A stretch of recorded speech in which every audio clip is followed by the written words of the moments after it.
Every day is just one heartbeat away from a headline. This is Hidden Killers with Tony Brueski, featuring retired FBI Special Agent Jennifer Coffindaffer. What do we know about the other allegations about William Farwell and Richard Devine as well? I know they have not been arrested. They've not been charged. I know they've stepped down from their positions. But there are allegations that are floating out there that there was some involvement there with them, with Sandra. Yes, there are allegations that they were involved with sexual trysts, essentially, with her. Just this whole idea that she was somehow being passed around to his twin and his buddy is sickening. Do I think that could have happened? Yes. I mean, just the fact that they stepped down and so forth, they're being looked at. But the question is it criminal? If she was 15 and this occurred, that's statutory rape for both of those characters. But was she having consensual sex with them at the age of consent? That's the first question they've got to answer. And then second, to me, did they have any part of this cover up? Because remember, it's pretty much helps them out too, right? I mean, for her not to be here. So I find that all very, very suspect, and I just hope, and I know the Bureau they are going to get the bottom. There will be no rock not unturned in this case.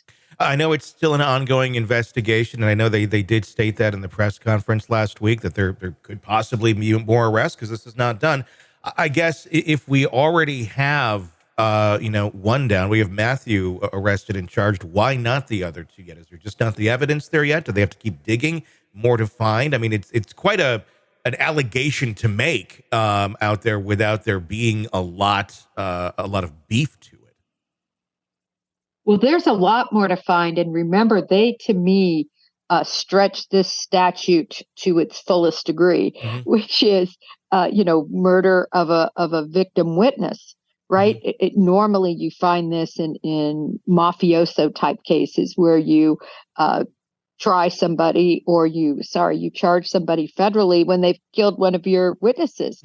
This wasn't exactly that, right? This was saying that she was molested at the age of 15, which is a federal crime, and he killed the witness and the victim, right, to cover up the crime. So they stretched this really to the nth degree. But Tony, what I think should happen, and I can't imagine it won't, I just can't imagine the Commonwealth isn't going to come back and charge Farwell with 2 counts of first-degree murder for her baby and for Sandra Birchmore.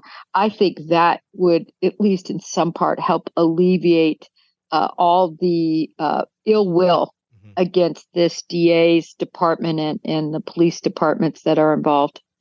There's a lot that needs to be corrected out there. I mean, what's your take on, just looking at some of the internals of this, of how this went down when the person that's named as person number 2, which is a friend of Birchmore, who called the police saying, hey, I'm concerned. You have an officer over there. These are the allegations or what I've witnessed from my friend. I think you should investigate this, look at this. It didn't go to HR. It didn't go to a commander. It didn't go to chief or somebody who would be above this to start looking in on it. And that's person number 5 is the dispatcher who got that information. They took it directly to Farwell. Is this just how they operate, of like, let's go directly to the proposed perpetrator and see what they have to say first? Well, when looking at cases like this, Tony, I will say there are complaints that are so unfounded and bogus against police officers that filter into departments daily. Sure. It's really unbelievable. But nevertheless, when you have a complaint like this, you have to investigate it. And the last person that should be notified is the person that is, the subject of the allegation. When you see something like this happen in a department and you, at least as an FBI agent, you just don't see anything like this within the bureau realm. And then working 15 years detached to other police departments, never saw anything corrupt like this. But it's out there. And I know that from working public corruption for years, right? When you're on when I haven't been a part of anything, of seeing anything like that firsthand, only investigating it after or while it's occurring secondhand, if you will, or not secondhand, but in a different capacity. And so if you're asking me if I'm surprised, no, heck no.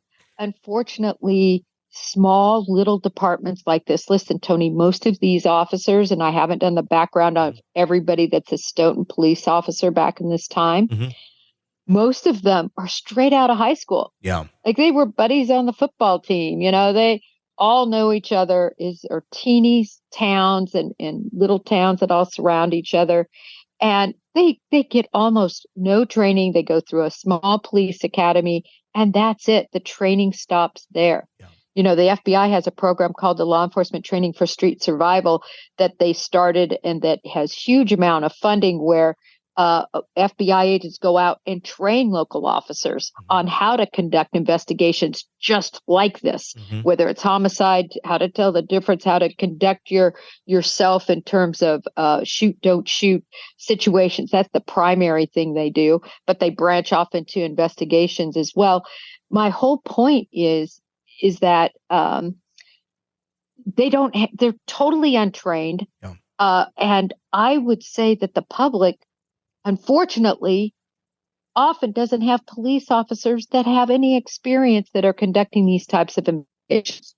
And we're sitting here hoping for the best. And we think that, oh, yes, they know what they're doing. They're going to handle this correctly. And person number 5 here, the dispatcher who informed Farwell of the allegation, was that person corrupt or was that person just ignorant, I guess is the question, which I could see it being very just ignorant. Like you were saying, these people were, likely went to high school together. They're on the football team. They're in the same small town. So they're still doing the same small town stuff into adulthood. And who knows, the dispatcher could have been, Jeannie, who they had the class in English with a couple years ago. I want to let you know, Matt, there's so many ways where I could see this being just utter ignorance and the way that, and then it enables people like this to be able to get away with things undetected because they have such power without many checks going on. Yeah, you said it perfectly. And for anyone who wants to see an insight into it, in trial, we saw this happen with Detective Proctor in a sense. He started texting all his high school buddies,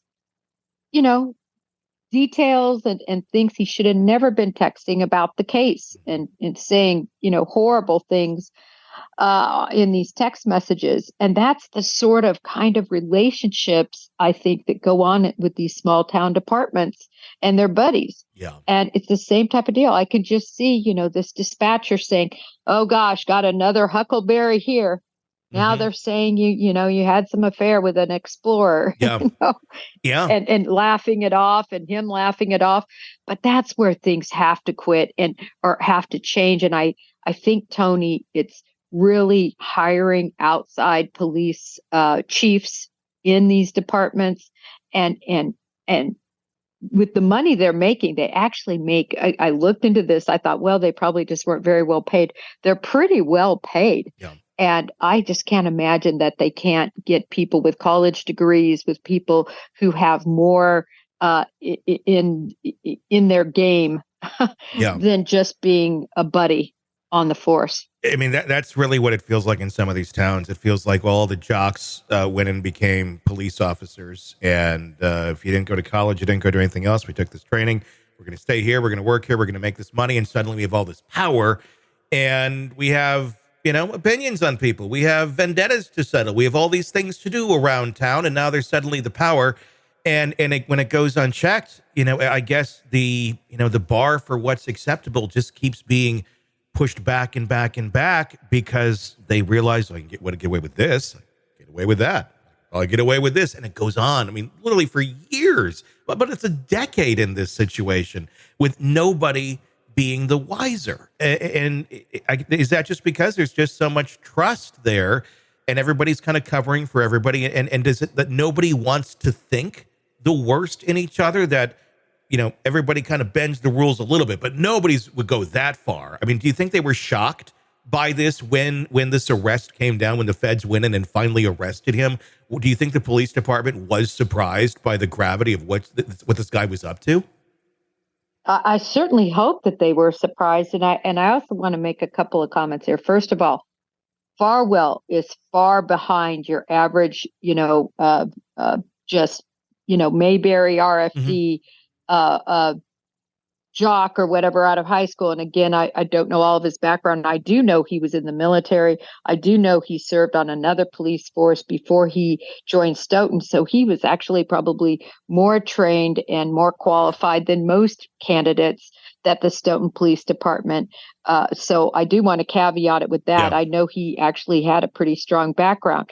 But what Farwell had that I don't think any of these officers have is a complete depravity, a absolute sick monster that now has a badge. I mean, that's what we're seeing. He hasn't been convicted, but that's what we're seeing is a sick monster. And I think that is very rare to have a monster like that, in a position that he was in. So I wanted to make that point. And secondarily, I don't think we can ever broad brush.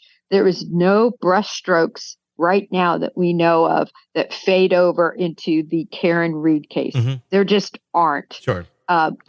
We don't have anything like that, no facts like that. But I wonder how far up the chain this could go. And I want to know what they find on this ME. Mm-hmm. Are we going to hear just ignorance? Yeah. Or are we going to hear of a bad guy that had some sort of relation? Well, and then you got to look at it too. If that ME, if they're ignorant, well, then that plays to their advantage if they're just an idiot. But if there is some sort of collusion here, I think they're going to have to start looking back at every single ruling that ME has done in their career and go, is this accurate or is it not? Because if they're going to do it for one, you got to assume it may not be their first rodeo. All right, true crime addicts, let's cut the crap. You're knee-deep in the gory details of your favorite podcast when suddenly a commercial hits like a bad meal. Seriously? You deserve better. Upgrade to True Crime Today Premium Plus on Apple Podcasts, where you can binge without those annoying ads. Plus, get extended interviews that go deeper into the darkness and early access to episodes so you can be the first to know. It's like trading up from fast food to fine dining, but with more blood. So, go ahead.